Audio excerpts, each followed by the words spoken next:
The person you are today deserves to die. Not you, not your soul, not your potential, not the version of you that exists somewhere deeper, beneath all the noise and excuses and years of quiet self-betrayal. The habits deserve to die. The excuses deserve to die. The procrastination, the fear, the numbness. The version of you that wakes up every morning, looks in the mirror, and chooses comfort over everything you once said you wanted. That version must end. And somewhere inside you, you already know this. You've known it for a long time. That is why these words don't feel like an attack. They feel like a mirror. Because the most terrifying truth about human life is this: the thing destroying your future is not the world. It is not your circumstances. It is not the people who failed you, the opportunities that passed you, or the time you believe you've lost. The thing destroying your future is the version of yourself you refuse to let go of. Most people misunderstand transformation completely. They want a new life, but they want to carry the same identity into it. They want success, but they protect the habits that create failure. They want discipline, but they negotiate with their own laziness every single morning. They say things like, "I'll start Monday. I'll start next month. I'll start when things calm down, when I have more time, when I feel ready." And the years pass, and nothing changes. Because here's what no one tells you: you cannot build a new life on an old identity. You cannot grow into the future while dragging the past behind you like dead weight. The person who stayed up until 3 in the morning scrolling through someone else's life. The person who broke every promise they made to themselves. The person who spent more energy making excuses than making progress. That person cannot carry you to where you want to go. That person will only take you back to where you've already been. And the painful truth is you have been protecting that person, defending them, rationalizing their choices, making peace with their limitations, calling their weakness self-compassion, calling their avoidance self-preservation, calling their stagnation balance. But it was never balance, it was surrender. And somewhere beneath all of it, you know that too. Let's talk about who that old version actually is. Because it is too easy to speak about transformation in the abstract. Too easy to talk about growth in a way that never reaches the actual nerve. So let's go deeper. The old version of you is the one who sets the alarm and then negotiates with it. Who would snooze not once, but again, and again, and again until the morning is gone and the day is already halfway defeated before it began. That is not rest. That is a small surrender, repeated daily until surrender becomes the default. The old version of you is the one who knows exactly what needs to be done and doesn't do it. Not because they can't, because they wait to feel like it. Because they've confused motivation with discipline. Because they've built a life around comfort so complete and so total that the slightest resistance feels unbearable. That version scrolls for hours, not to learn, not to grow, but to escape, to avoid the discomfort of sitting with the distance between who they are and who they were supposed to become. Every scroll is a small burial. Another minute that could have been spent building something, learning something, becoming something, gone. That version makes promises in the dark. Quiet, private promises. Sitting alone at midnight, feeling the weight of wasted time, they whisper, "Tomorrow will be different. Tomorrow I will begin. Tomorrow I will be the person I keep claiming I want to be." And they mean it. In that moment, they absolutely mean it. But morning comes, and the world gets loud, and the promises made in the dark dissolve in the light, and the cycle repeats, month after month, year after year, the same version, the same patterns, the same quiet, invisible deterioration. This is the old identity. This is the prison. And the cruelest thing about that prison is, it has no walls, no locks, no guards. You could walk out at any moment. But the old version of you has lived there so long, it has started to call it home. Now let's go somewhere most motivational content refuses to go. Let's talk about what this does to you psychologically. Every time you break a promise to yourself, no matter how small, something shifts inside you. Not dramatically, not all at once, but slowly, quietly, over time. Every broken promise is a vote that says I cannot trust myself, a vote that tells your subconscious when this person says they will do something, they won't. And the subconscious listens. It absorbs every data point, it calculates the pattern, and eventually it stops believing you. That is where low self-confidence truly comes from. Not from the world, not from failure, not from the people who doubted you. It comes from you doubting yourself. Repeatedly, until the doubt calcified into identity. Think about that for a moment. Every morning you chose the snooze button over your alarm. You taught yourself that your goals are not worth the discomfort of rising. Every time you said you would start something, and didn't you reinforce the belief that you are someone who doesn't follow through? Every time you avoided a hard conversation, a hard task, a hard truth, you communicated to every part of yourself that you are not capable of handling difficulty. And now you feel stuck. And you wonder why. You wonder why you lack motivation. Why things feel heavy. Why success feels like it belongs to other people. Why you can't seem to maintain momentum for more than a few days before collapsing back into the same patterns. You wonder why, when you look at the people who have built what you want, the discipline, the direction, the quiet confidence that comes from becoming someone, they seem to inhabit a different world entirely. A world with different rules, different access, different something that you can't quite name but deeply believe you are missing. You are not missing anything. You have simply spent years building the wrong thing. Every time you avoided discomfort, you became slightly more avoidant. Every time you chose distraction over discipline, you became slightly more addicted to distraction. Every time you told yourself the story that you were different, that your circumstances were harder, your obstacles larger, your excuses more legitimate than the excuses of others, you reinforced an identity built entirely on the refusal to be responsible for your own life. That is what a victim mindset actually is. It is not dramatic. It is not loud. Most people who carry it don't even recognize it as such. It sounds reasonable. It sounds fair. It sounds like an honest accounting of difficulty. But beneath the surface, it is a story designed to make peace with standing still. And the mind will go to extraordinary lengths to protect that story. It will find evidence everywhere. Every obstacle becomes proof that the world is against you. Every setback becomes confirmation that you were right to be cautious. Every person who succeeds becomes either lucky, privileged, or somehow the exception so that your failure to try can remain justified. The mind will do all of this to avoid the one truth it cannot survive, that you had more power over your life than you were willing to use. It is because you have spent years, sometimes decades, training yourself to be small. Not through dramatic failure, not through catastrophic decisions, but through 1,000 quiet choices to choose comfort over commitment. 1,000 small betrayals of the person you were capable of becoming. And here is the thing that will break you open if you let it land fully. Most people believe that life is happening to them, that circumstances are the enemy, that the world is unfair, the timing is wrong, the conditions are not right. But in most cases, if you are honest, completely honest, you are not being defeated by life. You are defeating yourself. Every single day. That realization is the beginning of everything.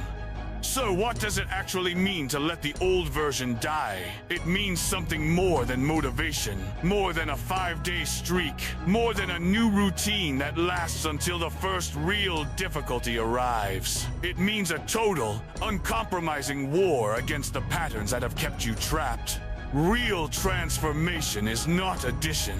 You do not become a new person by piling new habits on top of old ones. You do not grow by collecting better morning routines and stacking them over the same avoidance, the same excuses, the same identity underneath. Real transformation is subtraction. It is removal. It is the brutal, honest, painful process of identifying what no longer serves you and choosing to stop carrying it. And here is why that process is so hard. Because the old identity doesn't want to die.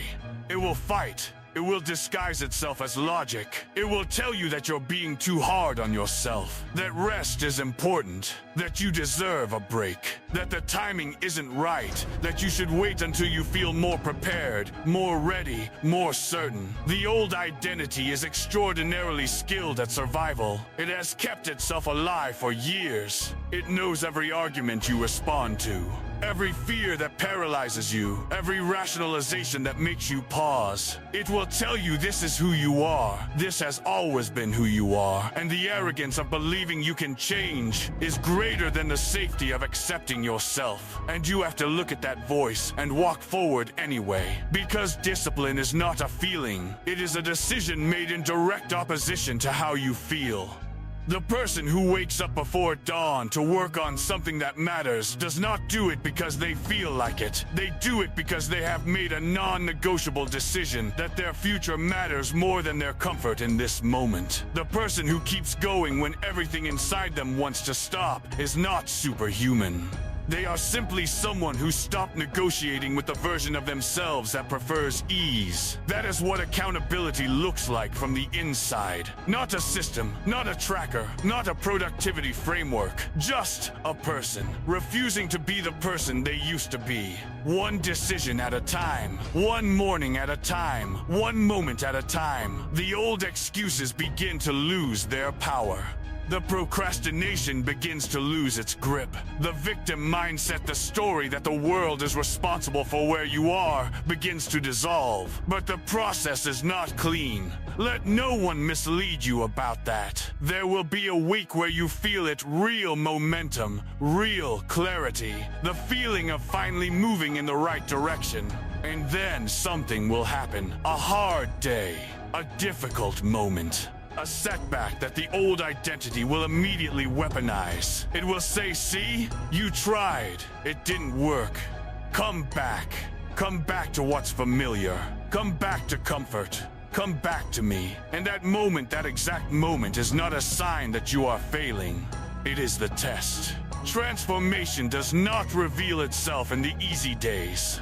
It reveals itself in the moments where everything inside you is screaming to go back, and you choose quietly, deliberately, without applause or audience to keep going anyway. That is what discipline actually is. Not a personality trait, not a gift some people are born with and others are not. It is a practice of honoring the decision you made when you were clear over the feeling you have when you are tired. Every human being who has ever fundamentally changed their life has faced this exact moment. The moment where the old identity stages its most convincing argument, where the pull of the familiar is almost physical, where the new way feels uncertain and the old way feels safe. And something else begins to emerge. Something harder, quieter, more certain. The first outline of a new identity. And now we reach the part that will determine everything. The rebirth. Every great transformation in history, every story of a person who rose from mediocrity to mastery, from brokenness to strength, from stagnation to relentless momentum, contains a single invisible turning point. Not the moment they found the right strategy. Not the moment they discovered the perfect routine. The moment they decided with absolute finality who they were no longer willing to be. You have looked at the person you used to be, the one made of avoidance and comfort and broken promises and quiet surrender, and you have said, with everything you have, not anymore.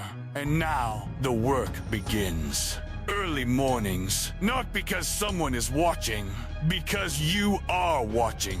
Because every morning you rise before the world demands it of you is a vote for the new identity. A quiet, powerful act of self-respect that compounds over time into something unrecognizable. Hard work. Not the performance of hard work. Not the aesthetics of productivity. The actual, unglamorous, often invisible grind of doing what is necessary, even when no one applauds it, even when results are slow, even when doubt is loud. Consistency, the single most underestimated force in human transformation. Not intensity, consistency, showing up again, and again, and again. Not when you feel inspired. Not when conditions are perfect, every day, in every season. Through every version of difficulty life invents to test whether the new identity is real or just a phase. Mental toughness, not absence of fear, not absence of doubt, the presence of movement despite both. The ability to feel resistance and move through it anyway. To feel like stopping and continue. To feel like the old version knocking at the door and refuse to let it in. Self-respect. Rebuilt not through words, but through actions. Every promise you keep becomes a brick. Every commitment you honor adds weight to a new foundation. Every time you choose the hard right thing over the easy wrong thing, your subconscious recalibrates. It begins to learn. This person can be trusted. This person follows through. This person is becoming someone real. And slowly, day by day, decision by decision, the old version fades. The excuses that once felt automatic no longer feel automatic. The comfort that once felt necessary no longer feels essential. The procrastination that once felt invisible no longer goes unnoticed. Because you see it now. You see the old patterns for what they are. Not comfort, not rest, not self-compassion. Just the ghost of who you used to be, trying to pull you back. And now, we arrive at the end. The place this entire monologue has been building toward. The thing you actually came here to hear. You have been looking for a new life, a better life. A life with meaning, with direction, with the quiet, deep satisfaction of becoming someone you actually respect. And you have searched for it everywhere, in content, in strategies, in systems, in waiting for the right moment. But here is the truth that has been sitting in front of you the entire time. You do not need a new life. You need a new identity. The life you want already exists. It is not hidden. It is not locked away from you by circumstance or luck or the cruelty of the universe. It is waiting on the other side of who you are willing to stop being. That is the only door. And the key to that door is the hardest thing a human being can do. Not climbing a mountain, not building an empire, not conquering external obstacles, but looking at the version of yourself you have been protecting for years and choosing to leave them behind. The world does not transform when your circumstances change. It transforms when you do. The morning you stop negotiating with your alarm, the world gets bigger. The day you stop making excuses and simply begin, the world opens. The moment you stop choosing the person who is comfortable over the person who is capable, everything shifts. Because transformation is not an event, it is a direction. A direction you choose. Every morning, every decision, every moment of resistance met with movement instead of retreat. And the person you become on the other side of this is someone the old version of you would not recognize. Someone who doesn't need to be motivated because they have become disciplined. Someone who doesn't need to be reminded because they have become accountable. Someone who doesn't need to feel ready because they have learned that readiness is built through action, not waited for in comfort. The old version of you had a life. It was not the life you wanted. It is time to let it go. Not tomorrow. Not Monday, not when the season changes, or the stars align, or the fear finally disappears. Now, the moment of beginning is always now. It has only ever been now. And every time you have believed it was some other time, that was the old version speaking. Let it speak its last word, then step forward. The future version of you, the one made of discipline and self-respect and relentless, quiet consistency, has been waiting a long time. The only thing standing between you and that version is the version you've been unwilling to let die. Let it go. You don't need it anymore. The person you are today has already served its purpose. It taught you. It humbled you. It showed you exactly who you do not want to remain. And now, it is time. Time for the old excuses to stop. Time for the old patterns to end. Time for the old identity with all its fear and comfort and quiet surrender to finally, completely, and permanently give way to the person you were always capable of becoming. Comment: the old me is gone.